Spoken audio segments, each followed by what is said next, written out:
Real ones with me, I know we gon' beat the odds. Counterfeit, guess they from the thought of it. People fake, think they need to start a kid. Tryna be real, this right here.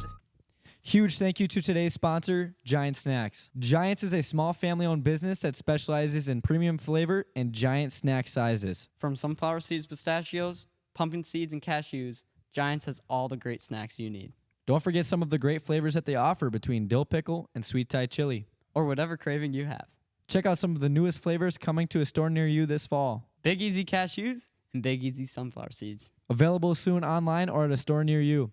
Once again, huge thank you to Giant Snacks for sponsoring this podcast. Now let's get back to the podcast. You're sure? You're sure you're ready to go, right? Yeah, I think so. Are you ready to go? All right, here we go. Welcome back to the Beyond the Spotlight podcast hosted by myself. My name is Jack. And I'm Aiden. And today we have John Jenson here with us. John, I have a little intro for you that I'm going to read. I would love to hear that.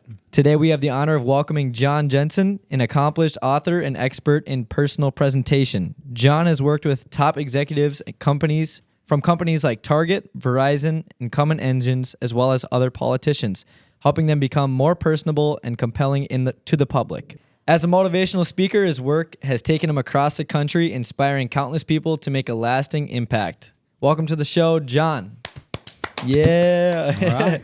Thank you for coming on. Yeah, thank you. That was a thunderous applause from two people. That was really good. Thank you. At some point when we get a whole room full of people, we'll get a big, nice, loud applause. Well, yeah, just so everybody knows, that's just us. Yeah, it's just us. Just us today. And our pal Logan behind the camera. And like the first thing that we like to do for you is if you would give a quick elevator pitch on like what you do, who you are, and where you're from for the people who might not know who you are that are listening. Yeah, so you're right. I'm coming to do a talk tomorrow night right here on campus. Excited about that. I'm from Wahpeton, so this is my hometown. I drove up 4th Street, drove by my house, and realized that I'm about 0.7 miles from my house exactly right now. Wow.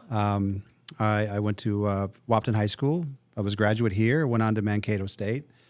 Did a bunch of numerous things like working for some consulting companies and did a number of things. And I was probably 35 years old when I finally asked myself, what am I going to do with my life? What is this all about? And I was working for a place right now that actually did seminars and sold books. And I thought, why am I hucking other people's books when I could just write my own? Well, I didn't know exactly what that was going to turn out to be. So I said, you know what? I need to do that. I need to develop my own identity. I need to figure out who I am and what I have to say. And so when I was 35 years old or something, I decided I was going to write a book. And the book was called Lost and Found. And it was called The Impressions of an Ordinary Guy. And it was the whole book was it was just interesting. It was like everything I lost in my life and what I found in the search for why I might have lost it. Like I lost my little pet turtle as he slowly walked away. I found he wasn't walking away from me, but he was searching for opportunity. I lost my mobility when a babysitter put up a fence. She wasn't trying to make me mad. She was just trying to keep me safe. But the whole thing was a book on perspective. So every book I've written after that was just like, how do you look at things a little bit differently? So my work now has to do with working with companies and individuals and executives and a lot of education to help them see themselves differently and how do they present themselves to the world in such a way that people lean toward them and don't back away and resist them. So how do you be so compelling that people just can't take their eyes off of you? They can't possibly ignore you. And so that's been my work for the last 30-some years. How do you like monetize that? Do you have like a class where you teach them? And then also, is it under your own business? So for years and years, I had a studio in Denver, Colorado, and a lot of lights and cameras, just like we're doing here. And I would bring people in from all over the country to just have them present themselves and their company. And then I would coach them and I'd pick them apart and I'd have them watch themselves. So I did a lot of that. And so people would pay to be coached. And then I would also then go out and speak on what I learned. And about 3 years ago, I joined a client of mine, which is Jostens. You probably are familiar with Jostens. Yep. And I'm now just doing solely things with education, helping schools figure out who they are, become more meaningful, and find ways to get the community to connect to what it is that they're doing. So, everything's about messaging. Everything is about identity. And it's just about having that message that can tell people exactly who you are and what you do and the value that you bring in a very short period of time. So do you go into these different schools in this area specifically, or is that across the country? Yeah, that's everywhere. That's And do you go physically in person, or is it more online kind of Zoom meetings with them? typically I'll meet with leaders online to start with, and then I'll go to their school after we do some surveys and get some data. Sure. But my goal is this. I mean, schools right now are looking to reestablish themselves after a couple of really difficult years. I mean, COVID messed up a lot of education. Right. And so now they're trying to get out to the public. It's like, this is who we are and this is what we do. This is what it means to be a bulldog, or this is what it means to be a wildcat. And my job is to help them figure that out. Wow. Dude, that is awesome. I think that is a great career path. Before you got into that, what were you doing and how did it kind of get you into that position? Because it's not like somebody just gets out of college and says that's what I want to do. I want to be an author, you know? No, that's a good question. And I wouldn't call myself an author. I've written a bunch of books, but I can't say anyone's ever bought the books. I mean, seriously, I mean, the first few did fine, but after that, I just write books whenever I think I have something to say. But the reason I got into the business is because I love to watch people, and I'm fascinated by people. I mean, looking at you two guys right now, and the way you're looking at me, I'm just like, gosh, if I had it together, and Logan, I will include you as well, but if I had it together like you had it together at this age, right, what I would do with that. I mean, you know, I look at your presence, the way that you look, the way that you act, the words that you use, and how seriously you take yourselves. And I'm just saying, okay, how do you take that and then just propel yourself into something, into a place you never thought you could get? How do you elevate yourself? So I love watching people, and I'm not shy about when I see something that somebody is doing that I love. It's just like, my gosh, this is very different about you. This is very unique about you. And when I see something I don't like, it's just like, hey, we have to pay attention to this because it's not working for you. I like to get to the truth. And when we get there, amazing things happen. And sometimes you have to fight through awkward to get there. And it's just like, you got to kind of break people down a little bit and just say, hey, you know, what you're doing here, you think it works. So, I mean, I'll just give you a quick example. There's like this baseline with every people. You want to present yourself to the world and you want people to lean into you. I mean, that's a fact. Everybody wants to do that. Right. But what people want to do is they say, well, the best way I can do that is to be the hero of my own story. I'll tell you everything I did. Oh my God, then I did this. Then I saved a bunch of kids. And then I did this. And people are saying, I'm begging you, stop, because I don't like you, right? Just because, don't tell me how good you are. Yeah. Because it doesn't work. But then the other side, people want to be the victim. It's like, oh, and then this happened to me, and then this happened, and it's so sad, and then this happened. It's like, stop. I don't need you to be the victim, but somewhere between hero and victim lies something like very real, and something very true. And when you present yourself that way, where people say, you know what, he had nothing to gain by doing that, or nothing to gain by saying that, yet he shared, you know, himself with us, and I'm just like, I just respect that. I'm gonna, I can do nothing but respect that. So for like a principle, for example, what would an example of that be for finding the balance between victim and hero, or like any position? Like, do you have an example that you could share? So I don't know if it's for a principle or not, but I think anybody could gain from this. I remember, or like an executive of a company. Yeah. I'm thinking about you guys right now. Oh, okay. All right, let me just think about you, and then we can think about whoever else you want to think. Okay. But I heard this kid tell me a story one time. I bet it was 25 years ago.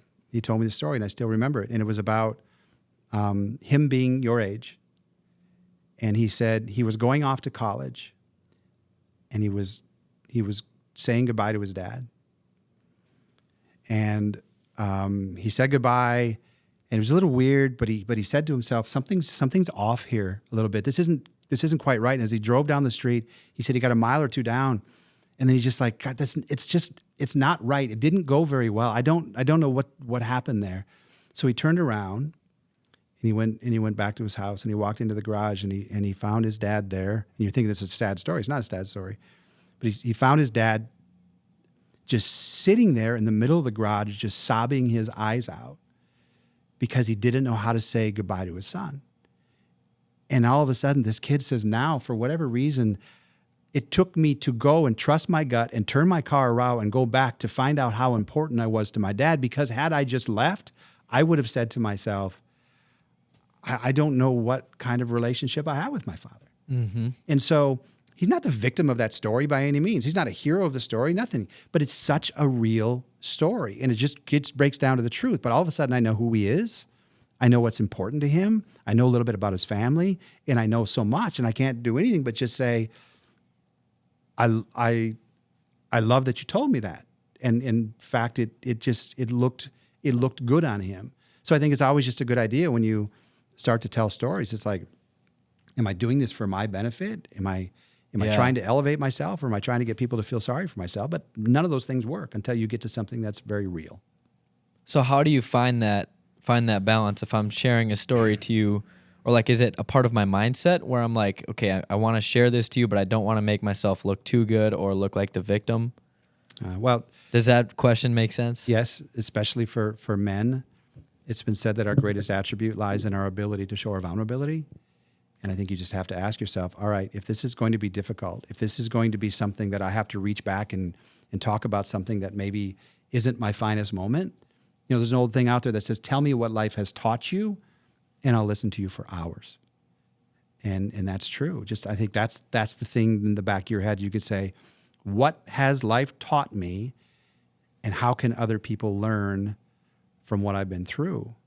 And if there's nothing for you to gain, then why wouldn't they follow you?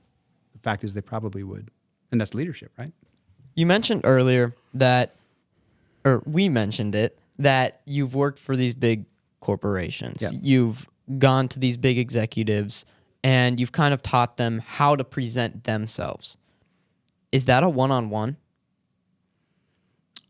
Oftentimes, yes. So in the consulting business, here's what I found, is that if I can work with the top of the organization, the very top of the organization, everybody wants what they get. So if I can work with the CEO or the chief financial officer, then everybody says, oh, I want to work with who he or she worked with.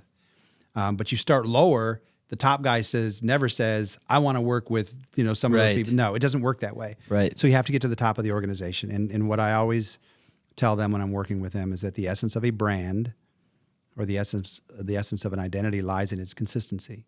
Mm-hmm. So my job is to make sure that their message is so specific, so consistent, that they understand their story, and no matter what I bring up, they can always get back on message. But once I understand their message, my wife always says this, she goes, John, the reason that you do well with companies is because you can deliver their message as well, or if not better than they can, because they start to hear it. So once I get the message from the CEO, now I can go down to the sales team. I can go down to the marketing team, and we can deal with masses of people to make sure that they are on point, just like the leader of the company. But if I start at the bottom of the company, I rarely, it just doesn't work that way. So, but yeah, and the thing is, I can't treat the leader of the company any different than I treat anybody else. You have to get to the truth, and you have to get to real. And when they're off a little bit, you have to be able to say, that wasn't good. Mm-hmm. No, that's not doing it for me. When you say that, I tend to resist you and start leaning away from you instead of what you're attempting to do.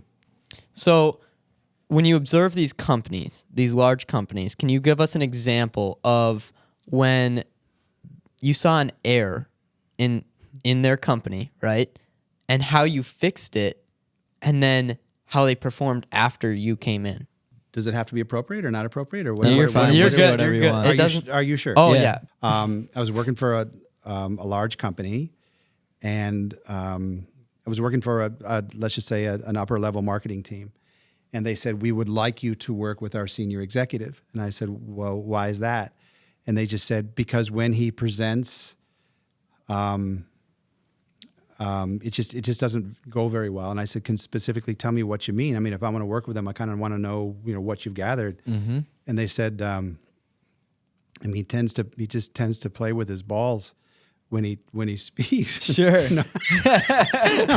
Literally. Yes. And oh no. but the problem is he doesn't know that. Right. This is, by the way, you're not going to put this in there. There's no way that you are. But sometimes, so when I started working with him, I started to just say, okay, I have to find that moment on film when he does, and then I have to stop it and freeze it and bring it to his attention and tell him, you do this a lot, right? And when I did, he's like, oh my God, there's no way. He goes, that's got to be the first time I've ever done that. I go, no. I go, you do it all the time. But it took an entire team of people to say, could you get him to quit doing that? Yeah. So, but the question is, like when you're working with somebody, it's like, give me an example of, what works and what doesn't work. But the fact is, you have to get them to talk, and then you have to play it back because they're so close to it they can't hear it. And my biggest thing when I'm coaching somebody is like, if with the two of you, if I asked you this question right now, if I talk with my wife tonight after I leave here, all right, and I said, hey, I just dealt with Aiden and Jack, and she says, tell me about them. If you could choose a word right now, just in your head, that you would want me to use in the description of you based on the interaction that we had over this hour, the question is, what word would you want me to use in the description of you? And you don't say it, okay? But then as I tape you and you present yourself and I get you to do a bunch of stuff, I will then play it back and say, okay, let's just say I want people to see me as professional. Mm-hmm. And then we play it back and I said, that's professional, but that isn't. When you did that or when you said that or the language you used or that particular word, that's not. Now this is and this is not. So now I'm not coaching them based upon who I think they should be. I'm coaching them based on who they need to be and who they want to be. So if you said the words like, I want to be seen as transformational, when I tape them and show them, it's just like, well, that is that is amazing. That is great, but that's not. And you need to get rid of that. In fact, you never need to do that again. But if I can get them to tell me who they need to be, now they seldom argue with their own ideas. So now I can go back and use their own words with them and make sure they're on point according to what's important to them, not what's important to them. So that makes complete sense. Like the way you just explained that makes. I don't know. That is crazy. Well, when you were explaining that, this is what I'm thinking. I'm thinking during this whole entire podcast, he's gonna be observing us and watching how we speak, how we present ourselves. Yeah. And hopefully at the end you could maybe give us some advice on that. Well, I mean, more than happy to. Although that's not what this is about. But when I asked for your words, what came to mind? Respectful. That's what came to mind for me. Yeah, that's. I mean, what else is there? I mean, if that's who you were as a person, it's just like you can go anywhere. Yeah, Aiden, what were you thinking? I was thinking confident. Yeah, you just want to portray yourself like I'm the guy that can walk into any room and people will take me seriously. Mm-hmm. People will find me credible as the result of the way I carry myself. Right? You don't want to give up the fact that you're anything but that. So I mean, those are great words. The one that I love more than anything else, because I spend way too much time thinking about this, is the word truth. Meaning, I may coach you, we may talk about some things, but I'm going to give you my version of what the truth is. And they say about the truth that the truth fears no question. That if authenticity was present in this chair, doubt would have a tendency to leave. But if you knew that all I'm going to give you is the truth, and if I presented that way in everything that I do, and that was my standard, then we would probably see each other differently. But the question is, if I'm about the truth, do I lie? And the answer is, of course. Telemarketer calls me up, are you John Jenson? It's like, no. No, I'm not. I think he went to lunch or something. And so we can laugh about that. But why are we laughing about that? Because if the truth is truly your standard, then you shouldn't have any tolerance for not adhering to what you just said was important. But I love the truth. In fact, I love this word so much. Now, this is going to give you a little bit of insight to me as a father. So I took this. Let me see if I can get it out here. This like a dog tag, right? I don't know if you can see this on here or not. It says Jenson on it. It's got a J on there. But on the back is the names of the 3 most important people in my life. My wife, Michelle, my son, Noah, and my son, Ryan. And there's only one more word on the back of this tag, and it says truth. Because I know that if truth is present in our family, we'll be great. So this is kind of a funny story, not so much. We went to dinner one night, and I had purchased one of these for each of my other family members, for my 2 boys and my wife. And on it, so Noah said the names of the other 3 people, and you get that. So I presented them in a box, and they unwrapped it, and we're having a nice dinner, and they do this. And they're, oh, my gosh, Dad, thank you so much. It's like the one you have. That's so great. That's so great. The question I have for you is this, and this was 10 years ago. What do you think the total number of days those 3 people have wore this piece of jewelry around their neck? Let's say 50. All right. Well, let's go with 0. They've never. Was that your Never put it intention? on? Was that your intention? It was not my intention at all. It was a gift that I thought you would put this on and you would wear it the rest of your life. And it's not as though they didn't see the importance in it. They finally started to feel the weight of it. Because if I'm going to live my life based upon the truth, I'm going to live differently than I live right now. No, I'm not saying my family are liars. I'm not saying anything else. What I am saying is this, that the day they do put that on is a great day. And it's the day that they said, hey, I'm gonna live a life, not because my dad thinks this is important, or not because my husband thinks that I should wear this because it's important to him. The day they do it will be because of their own feelings, of their own commitment, to themselves. So like I said, that'll be a great day, but up now it's been 10 years and still 0. Do you think? Do I think it was a waste of money? Yes, I do. No. Yes, I do. I thought it was a very expensive gift. Do you think that they're going to put it on? I guarantee one of my boys has no idea where it is.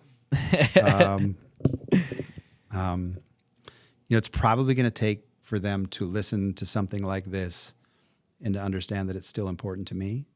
And then maybe so. But It seems very important to you. But like I said, to me, what else is there? I mean, if we can look at each other and we can be totally honest with each other about who we are and about what's important to us, what's working for us and what's not, and be real. Like I said, that distance between the hero and the victim, if we can get to real and we can get to truth, I think you can go anywhere. I'm going to say this. From the moment I met you to now, that word, that is what I see. That is what I see. It is. And it's what I hear, and it's what you portray, too. It's a lot of deep stuff. It is. Sorry. It is deep. Did you know? Did you No, mention- that's okay. Was it supposed to be the comedy hour? Or No, not the comedy hour. Comedy hour.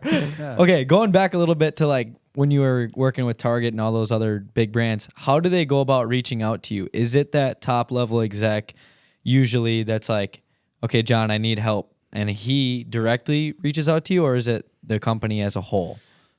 It's really funny how I got all of my business, and because I never had a great brochure, I never did it. I've never been on social media. None of it. It just wasn't something I was good at. And when you're really awful at it, there's really no reason to do it. But I would go to work for a company, and then somebody would leave, and they would go somewhere else. And typically they would say, hey, you need to come over here. This place needs you. And then I would, just become, a part of what's going on. So I probably only had a good dozen or 15 clients, but they kept me really, really busy over the years.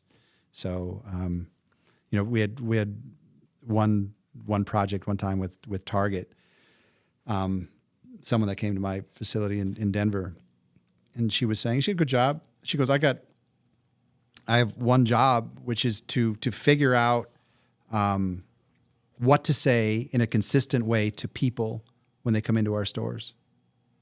Like, how do we greet people? Because we need to be consistent. And she came up with this term, can I help you find something? And there were many, many years in a row I would walk into any Target across the country, and every time I would see something, it would say, can I help you find something?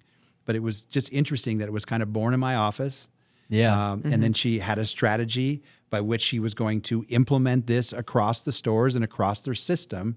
But they just found that it was one of those things that had a nice feel to it and was somewhat welcoming.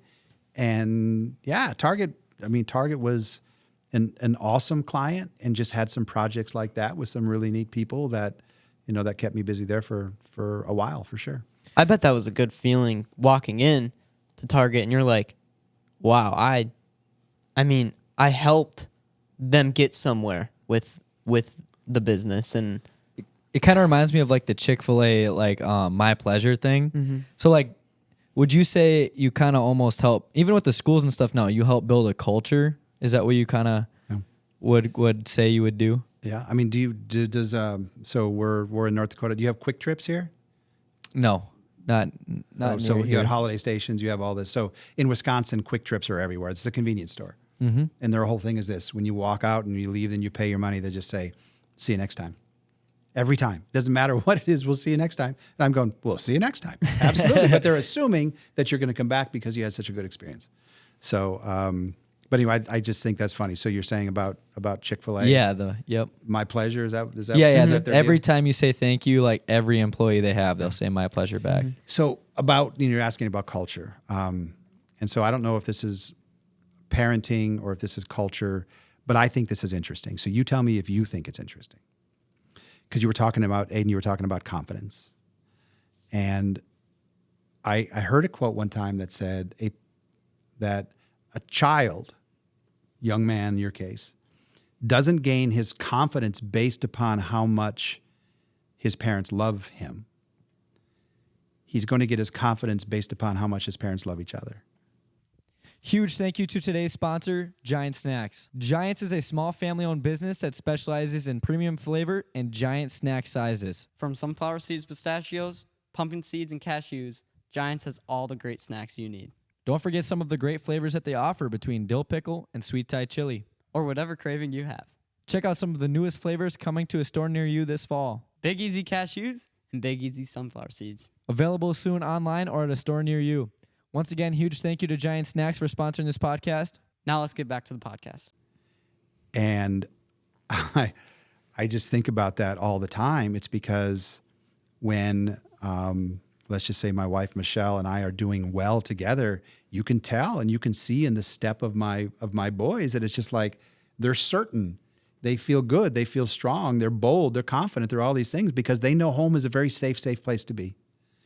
And then sometimes, if indeed it wasn't going very well, you can probably see that on them as well. But now think about an organization. How much do these people love each other? And when you walk into a room, when you walk into their store, or you walk into their building, you can sense it and you can feel it. Like I could be strong here because I'm a part of something that's bigger than myself. Like a team, right? You talk about the room, the locker room. Is it together or is it divided? And it's just like, hey, we got to love each other because when we do, everybody's gonna benefit from that. So you're exactly right. I mean, culture has everything to do with people being on the same page, about respecting each other. Jack, like you said about yourself, hey, I want to be, respectful, respectable, all of those things. And when you create that kind of culture, then anything can happen. But, if you two went into business for each other and were just like ripping each other apart, you seem like you get along great, but if it ever got to that point, you could just see that how could we build a good culture when that's the way we're acting or that's the way we're feeling. Have you ever worked with any sports teams, or is it just like schools as a whole and then businesses? No, I think you would do like very well with like helping build culture with coaches and for sure. athletes. that's a very nice thing to say. my youngest son played on a baseball team, and they were a pretty good baseball team. And the coach, so, a traveling team, whatever. And he took me aside one night and he said, "Hey, I need you to be the culture keeper of our team." And I said, "What is that? What does that entail?" He said, I want you to take control of the parents because the parents are out of control." Yes. I mean, I love awkward anyway. I really do. I love it. But I'm like, I think I would like to do that. So the very next tournament, and it was a championship game, and this kid got up. He was good pitcher, and all of a sudden, it was just closing out the tournament. We're going to win a tournament, but he couldn't throw a strike, not to save his life, and he just folded and buckled, and we lost. And I can remember his dad took him in back of the dugout and just reamed him up one side and down another, and it was so bad. He never got physical with him, but I could just tell that there was some abuse in this family.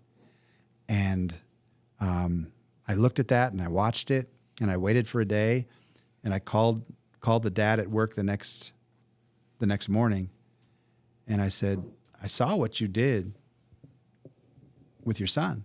And he's like, "What about it?" Unacceptable. And he said, "Well, who are you to say that?" I said, "I'm the culture keeper." There you go. That's my title. Are you kidding me? You don't know that? And he said, "Well, and he said, you know what? It got away from me. I felt bad." He goes, "I didn't think anybody saw me." I said, "But it is a bit of a reflection upon what might be going on a more consistent basis." I go, "By the way, none of that's any of my business, but I do think you need to address the team and the parents the next time you get a chance."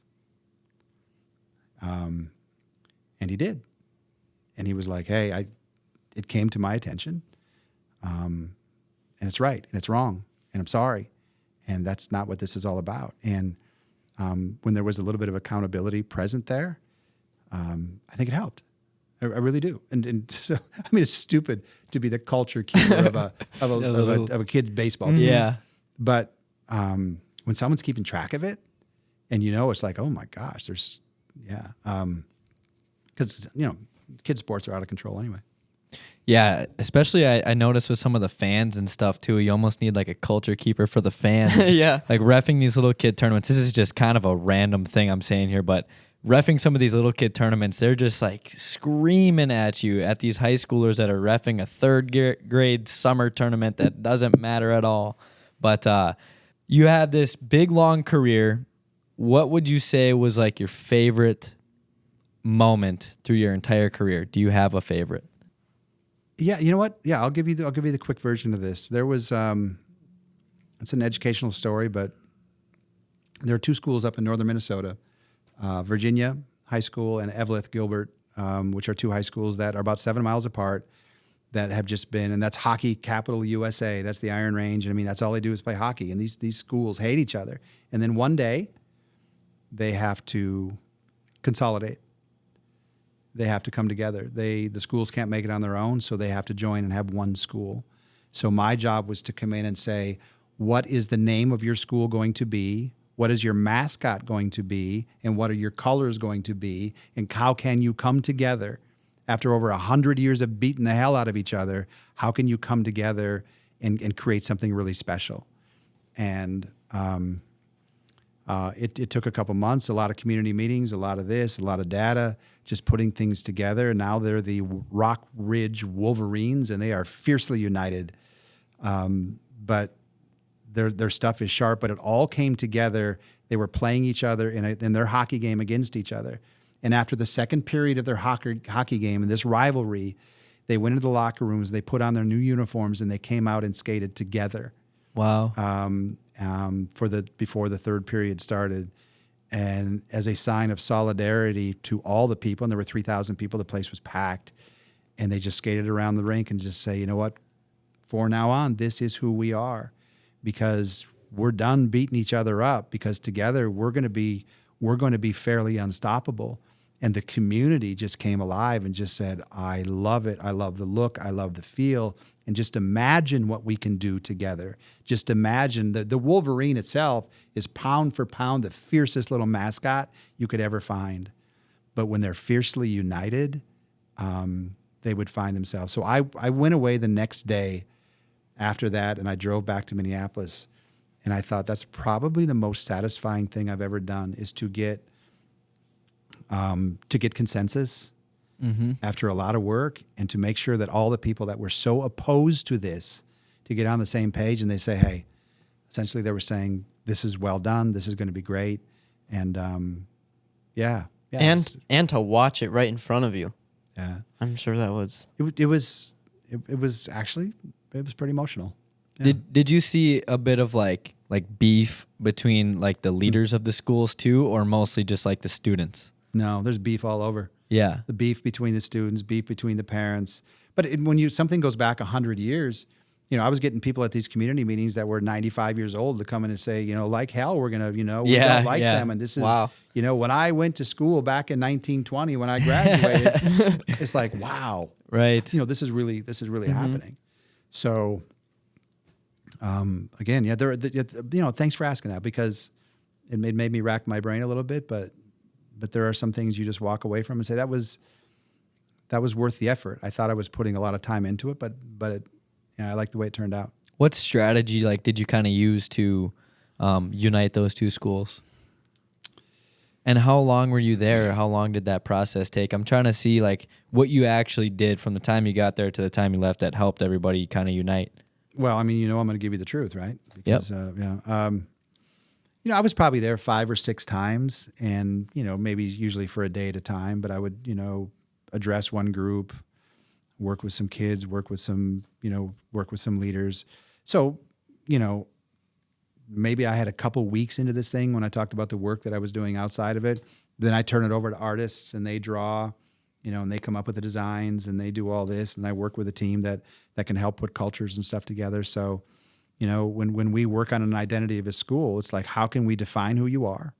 How can we make that design consistent with the definition? But then how can we not just plaster it on your walls, but how can we live it in the halls every single day? How can we create a climate and culture that's consistent with that definition? Because now you really got something. So I think a lot of times people look at branding and say, put this thing anywhere and put it up and it will be really sharp and it will pop and it will stand out. But if there's no meaning behind it, and I need to say this because this came to me the other day, but I feel like there's a difference between identity and branding. And the reason I say that is because people rarely get a tattoo and then try to figure out what it means. Yeah. You don't slap something on your arm and go, now I got to figure out a great story around that thing. Typically, you understand who you are and what's important to you. You know your identity. And then the branding is to put it on you and to put it everywhere. And so that's really the difference. I think you need to find your identity and define who you are first, and then let the world know about it. I don't know if that makes any sense or not. Yeah, No, it that does. makes sense. It definitely does. How did you get those students to buy into that? And do you know that they did after you had left, or did it just face value seem that way? No, the last thing that we did is we did an all school assembly with both schools, and we brought in, there was probably 2,000 or 3,000 kids. I say that maybe it was 2,000 kids. That's still pretty large. I mean, our school has 200 people total for our high school. Yeah. So Well, so they brought in their grade school kids from sure. both the towns. So I mean, you're talking about the all these whole- kids, and got them all T-shirts, and they all had a chance to put this on, and they all knew now that they were all one and a part of something a little bit different. So I think getting them in the same room, getting them to understand this is our message, this is what we stand for, this is what we're going to be all about, and then this whole same page kind of thing. Without that, I don't feel like it would have been possible. So I think that was also a good move, just to get them in the same room, same gym. Yeah, So tomorrow you have a speech. I do. What do you want students to take away from that speech when they walk out of that room? So, I mean, I entitled this speech, just when we need to be inspired. Because when I was asked to do this about 6 months ago, I thought, okay, October 17th, what's going to be going on? And then I thought about the election. And I thought, how sick and tired are we going to be of what's going on in the world right now and how dirty that this is going to get. And I don't think I was wrong about that. Not at all. And so here we sit on October 16th, and we're just in a heightened, like, wow, okay, this is, we probably still don't know what's going to happen. By the time this comes out, maybe we do know what's going to happen. I don't know. But the speech tomorrow is like when you're starting to feel that way, when the world gets crazy, you need to be able to find a way to inspire yourself. And for those who are around you and find themselves slipping into a dark place, you need to be able to find out how to bring it as well. So this whole thing called inspiration, we got to find it, and we got to bring it. We have to be able to cause a stir in people and help advance them and get them to a place they may not have gone on their own. And I think that's sometimes our job. But people say, first of all, that's not my role. But I think it is. And maybe they say, well, I don't know how to do that. Well, maybe I can help. And if all I've been doing is coaching people to be strong leaders and to be an influence in the lives of other people, I thought tomorrow night I would just share some things that I have learned, and maybe they walk away saying, yeah, I've got some more clarity about some things that didn't make sense before that maybe do now. Okay, let's say Aiden is just the most uninspired bum person, does nothing going for him in life. So not Aiden. I know, but let's just say it is for this example. He's confident, so confident. Okay, so he's got nothing going for him, whatever. How do I inspire him without maybe being too pushy or As a friend, right? yeah, as That's a what you're friend, saying? without making myself look good, like, oh, look at me, you should be like me and whatever. How does a person go about doing that? So these questions are great, and thank you for not giving me any heads up as to what you were going to ask me, because this makes this thing as random as can be. Oh, for sure. We're kind of all over the place. Yeah. Everyone's used to that by now. All right. So there's four truths about human emotion, and I can say these so fast. And these are truths. So truth meaning, yeah, I can't argue with that. Number one, as human beings, we're all insecure. Fact. We all have our hangups, right? Places we don't like to go, things about us that we really don't care for. Number two is that we hate to be dismissed by people. You walk into a room and someone overlooks you because you're not of the right stuff or whatever it might be. So we hate to be dismissed. Number three, we love to be appreciated. For someone to look us in the eye and just say, hey, this is what I appreciate about you, and do it in the right way. But here's the last one, and the reason I bring this to you, and this is the answer to your question, is that as human beings, we have this need to be understood. We have this need for someone to lean into our lives and say, what's going on? Who are you? What's important to you? Just like the word I asked you about earlier. It's just like I know with Aiden right now, being confident and him feeling really strong about himself is really important. But if you lean into him and you fully understand who he is, and then you can bring that out of him, now all of a sudden you're a different guy in his life. So the only way that you can inspire and influence is by totally understanding and knowing him and what's important to him, and then give him what he wants. There's an old saying that says, it was Dale Carnegie. He said, I love strawberries and cream. But he said, fish like worms. So he said, when I go fishing, I use worms. And you're like, wow, that was really big. But it's true. A fish likes this. Give them what they like, because you have to be selfless and take yourself out of the equation. What book is that from again? That's how to win friends and influence. Yeah, we had to read that in class. That sounded so familiar just last year. You probably will have to read it this year. Or no, you're never mind. Ignore that. That's construction. That's construction. Even know each other? No, not really. When did we meet? No. 6 months ago? We do know each other, but Yeah. we started our friendship 6 months ago, I would say. Our girlfriends are cousins, and that's how we met. Yes. Well, I think I should start to interview you, because I feel that is interesting. Yeah. Have you had the girls on for a podcast? Not No, yet. they're begging to come on. Are though. they? Yep. Yeah. Someday. Logan, good idea to have the girls or not? All right. I don't know how. Yeah, I'd hope they. Talk. It'll be interesting. Yeah. Yeah. I think it would be a pretty good dose of weird, actually. I think save that one for another year or something. See how that goes. Because I'll tell you, once you do it, and then once you're not together anymore, no. Well, hopefully that's not the case. Now it's out hopefully. there. Well, Hopefully. okay. Yeah. Hey, I hope it all works out for you. With how busy everyone's lives are, how quick life moves on a day-to-day basis, how do you keep all of these things in mind when you're going throughout your day? How you present yourself to even like your family, if Yeah. that makes sense. No, it does. It goes back to the word. It goes back to say, okay, in terms of my identity, this is who I am, and I'm going to stay true to this. Now, if you had 10 words, I'm going to be this, and I'm also going to be this, and then I'm going to do this, and then all of a sudden it's like, you know what? I don't even know who you are because you got so many of those things. But when you can whittle it down, and you can walk in that direction, you can say, this is who I am, come hell or high water. This is how I'm going to present myself to the world, and this is what I'm going to stay true to. Then it becomes a lot simpler. And it's really important that you don't have tolerance for not adhering to what you say is important. So figure out this is who I'm going to be, and then just think about it constantly. And then when you get to that word that you say, this is perfect for me, just make sure that you adhere to it as often as you can, and then people will start to see it, and then you will start to be it. Do you think it's a lot about mindset, like how you go about your day, and like trying to lock into that and not be, focused on other things, I guess? I'm like 100%. I mean, so here's the thing. And if you want me to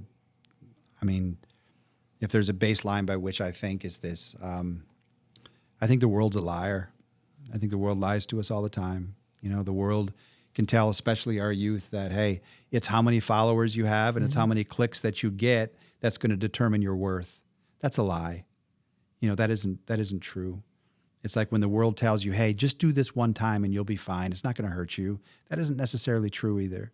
There's so many pills that you can take now. It's like you can take this little blue pill and you can be a better lover.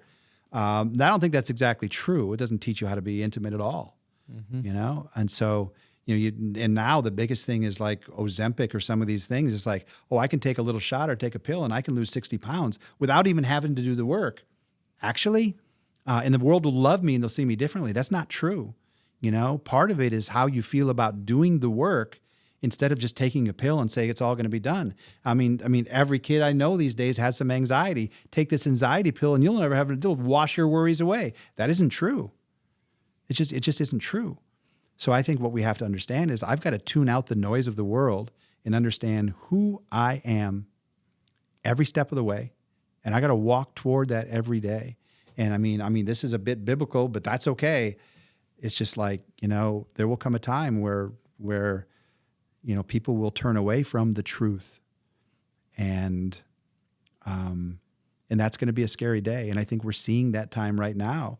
It's like, and it says, people will start to go toward people that say things that are pleasant to their ears, like, oh, I'm not going to do that. I'm going to do what Oprah tells me to do, or Jordan Peterson tells me to do, or Joe Rogan tells me to do, because they got this thing down. No, they don't.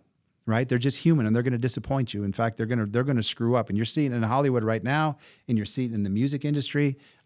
Things are going to unravel really quickly around what's happening in the world right now because of what some people have done and what people gravitated toward.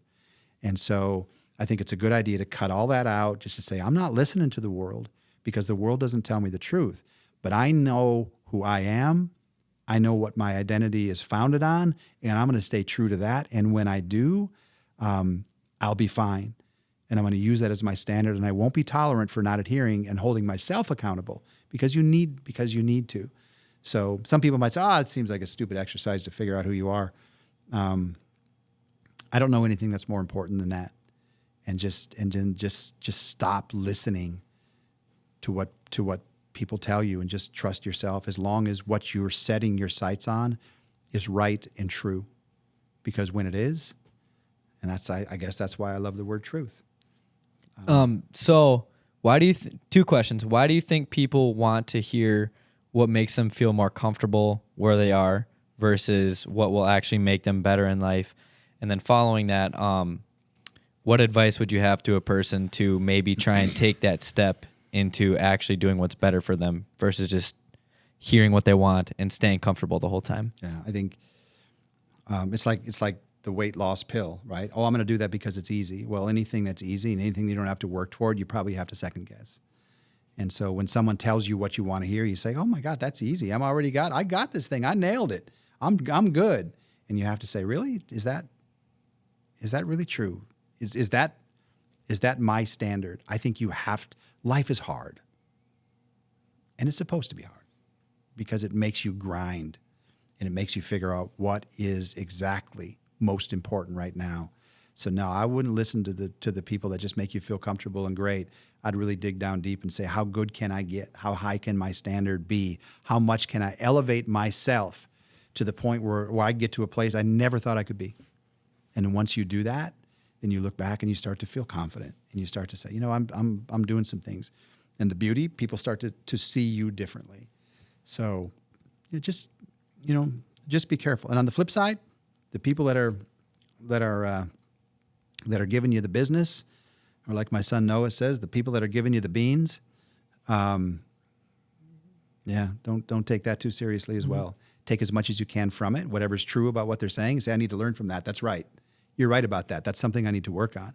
But the other stuff, it's just like, you're not who I answer to. How do you know it's true? Maybe at 20 years old, maybe you don't know yet. But I think you got to find something. I'll tell you something that fascinates me is if you go to a shipyard and you see those big posts, they call them a Ballard, and there's these big posts that are on a dock, and these big ships come up and they wrap their lines around that thing and they keep the boat secure. And those things go down way deep, and they've been around for hundreds of years, and they're just awesome. I look at those things and I say to myself, I want to attach myself to one of those. I want to tie myself around that because I look at that as the truth. That Ballard, that big thing. If I tie myself to that, I know I can't get too far from it, right? And it will never give way. And to me, I think we're all looking for peace. We're all looking for a little bit of joy. To me, when things get to this is going to get real. I'm not a hero and I'm not a victim. I'm just telling you. When things get tough in my life, and things are, and they can be, and will continue to be, it's not to go out and it's not to go, find the booze, it's not to go, and smoke it up. It's not to go, to find, someone else for my life. It's not any of that. I tend to just go to me, it's the Bible, and I go to the Word and the truth and something that has lasted forever and ever and ever and ever and ever. And I look at that because I said, that is the same the day it was written as it is right now. And that's something that I can put my faith in. And I know if it's in there that I can build my life around it because they call the word of the Bible the truth. And I feel like if I attach myself to that, I should be okay. And that's where my peace comes from. And so again, that's me. So please don't take that as like that, but that's what I've learned. I love that. Yeah. That's what I've learned over the years. So every time, let's say you're sad, is that what you do? Yes. Wow. It's the only thing that can bring me to a spot where I'm like I got this. Mm-hmm. I got this. That's me. I said I grew up 0.6 miles from here or whatever. My mom was the church secretary at Bethel Lutheran Church, which is exactly a block and a half from here. And so I spent my whole life over at that church. And I can't say when I was your age, I had it figured out and then that was who I was and that what it was all about. But something about that whole lifestyle stuck to me. And it didn't happen till later years when I figured out that I need to be the spiritual leader of my family. And once I took on that responsibility, then everything changed. So I don't know when it happens for anybody and everybody, but I say don't ignore it. Just pay good attention to it because the answer can be there. And when you find it, you can live a different life as a result, and you can weather the storms, because there will be storms. Going back to like what you said, your response is when you feel sad or different feelings, and going to the Bible. For me, I was raised in a Catholic family, and just like I can relate to that in a different way of not just going to the Bible, but like we have a little deep here, but we have a lot of like mental, not problems, I guess, but like mental health issues in my family. That kind of sprung from my dad. And like the first thing, as soon as that feeling of anxiety, which I don't get it. I'm blessed to like, I really don't have anxiety ever too bad. Just like an attack or whatever. Like I just get that overwhelming feeling ever great once in a while. The first thing is like say a prayer about it, talk to God about it, and then just like give it to him. And then I just feel like 100 times better, like immediately. It's actually it's an overwhelming feeling right now, just like talking about it. Aiden, yeah. let me ask you a question. Did you know that about Jack? Actually, yes and no. I know that that's a core value of his. So, but we actually have had, I mean, last night we had a good conversation, and we did get deep, and I can see it. Yeah. Well, I can just tell you that, all of you, extraordinary young men and beyond your years. And if you can be grounded like that at an early age, I can't imagine what's in front of you. But if you can have a conversation with someone else like that right now, it will only even get better from there. So, and about the mental health issues, it's everywhere. Mm-hmm. The day you think that it only exists in my family and it doesn't exist in every other family, that's not true. Because it happens in every family. There's something going on. And go back to those 4 truths about emotion. We need to be understood. You need to understand what's happening in people's family and who they are, and then you can really start to help them. So yeah, good for you, and thank you for saying what you said, because that is something I will remember, because it's so real. So thank you for sharing that. Of course. I got something. Okay, go ahead. So I've got something. It's been stirring up in my head while we've been having this conversation. And it's about that one word thing, right? Yes. Did you change your word already, Aiden? Well, no. Can I have more than one word, or do I have to have one? You don't want to have too many. But Okay. All right. Okay. Keep going. Okay. Yeah. I've always thought of this word. It kind of stems from my dad. Okay, wait. I'm getting emotional. Oh no. But keep going, please. You're good, bro. You're good.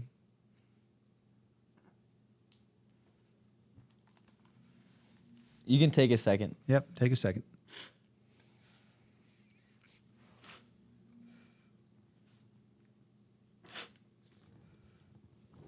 You're good, brother. Of course. We could take 5. Yeah, Let's take 5. But I am telling you, just understand that when that starts and that happens, and the take 5 needs to be a part of this, because that is like real and raw and awesome. I mean, you don't have to carry it all the way through, but once you gather yourself, I want you to finish what you were saying, if you would. All right. We're back. First of all, again, I'm going to say that. But so the question was, while you were up wandering around a little bit, how do you keep your emotions in check, especially when you start to talk about something that's emotional? I heard one time somebody tell me that you can't depress someone into action. So when you come up and start talking about something that is so raw, that is just like, you don't know how you're going to respond, your probably best bet is to probably not talk about it at the right time and wait until you've come to closure on it, and then people can really learn from it. So what just happened to you, Aiden, is just like something so fresh, and it hits you, and it's just like, I think I need to stay away from that right now. But instead, you just went right into it, and it's just like, oh man, I got Yeah. blown away by it. But I need to know what was on your mind. Let's see if I can do this. So, a lot of, I might be crying while I say it. That's okay. A lot of great, Man. And it was I think you were saying about a word from your dad or something Yeah. like that. So a lot of great things have happened to me in my life, especially recently. And I struggle because I always want to stay humble. I do. And I always want to portray myself as being humble.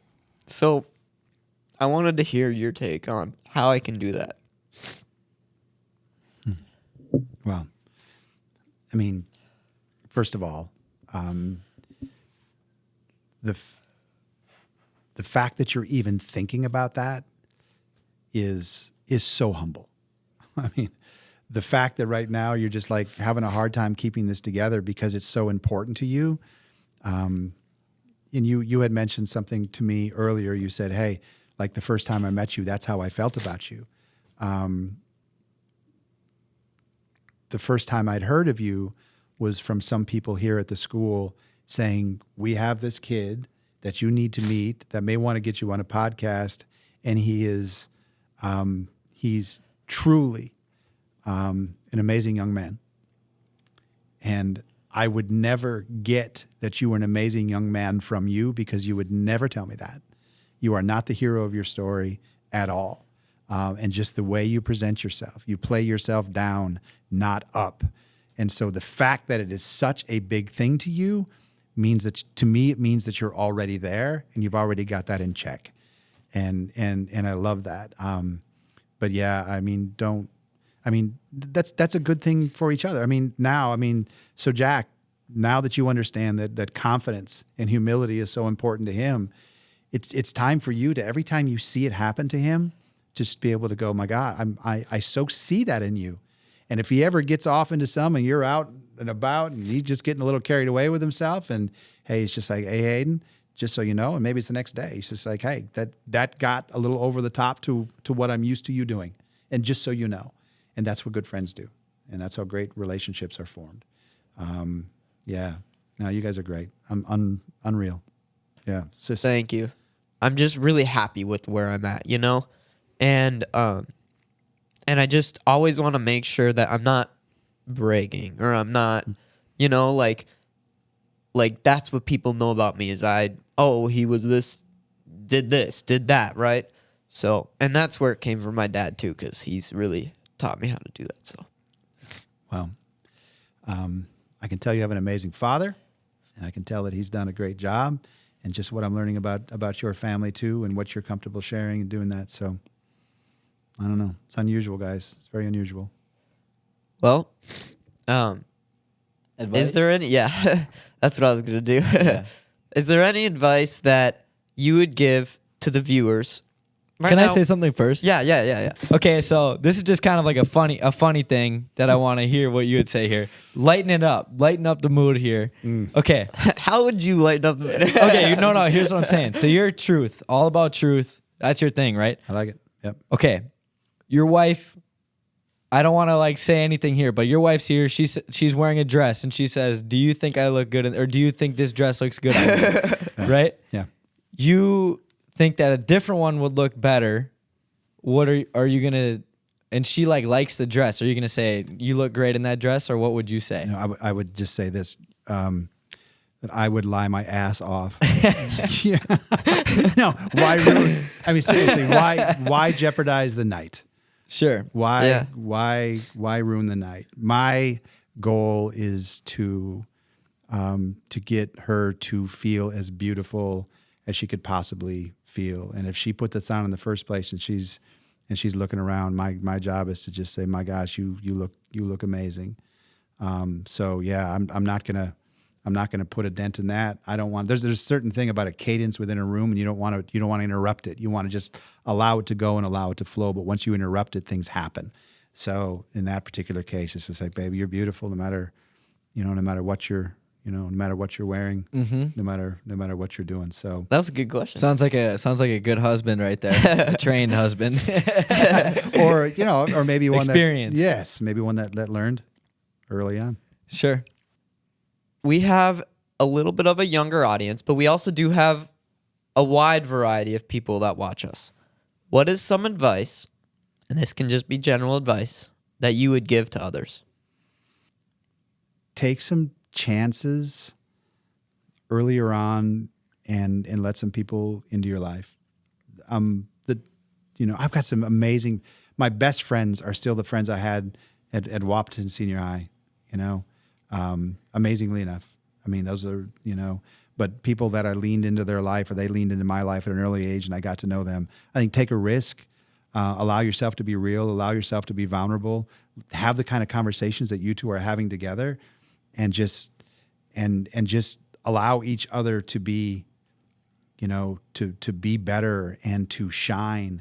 Well, John, thank you so much for coming on. It's been a Yes, pleasure thank having you. you on and meeting you. One thing that we do at the end of these episodes is let you pick out one of these bags of seeds so you can just go ahead and take whichever one you want, whatever flavor you want. And while you do that, I'm going to wrap this up here. So thank you to Giant Snacks for being an amazing sponsor. John, thank you again for coming on. Aiden, thank you for being an amazing co-host. Thank you, Jack. And we'll catch you guys next week, Monday at 6 o'clock. We'll see you then. Peace. Peace. Real ones with me, I know we gon' beat the odds. Counterfeit, guess they from the thought of it. People fake, think they need to start a kid.